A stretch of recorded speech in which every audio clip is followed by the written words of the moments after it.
Hindi baling ako yung masira, basta mabigay lang kung ano yung kay Rico. So, asan si Claudine noon?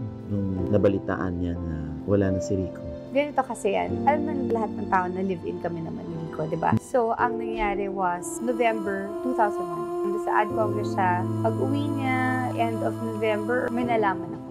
And naghiwalay kami. Pero we were still staying under the same roof. And ang usapan is January, move out. He was really sorry and he was asking pa na ayaw pa niya umalis. So, we're doing God to Believe ng time na yon. So, parang sabi ko, sige, let's be professional, let's work, pero hindi na tayo magkakabalikan. Kasi, hindi na ako magiging yung Claudine na gusto mo, na Claudine na minahal. Bakit tinuldukan mo? Samantala nag-e-effort yung isa. Alam mo, ang tagal kong protektahan yung pangalan ko. Pareho kami may mali. Hindi ko lang talaga matanggap yung time na yun. Kung ano man yung nangyari during Ad Congress. Yun. And then, January, sabi ko, you have to leave. Kasi may sarili naman siyang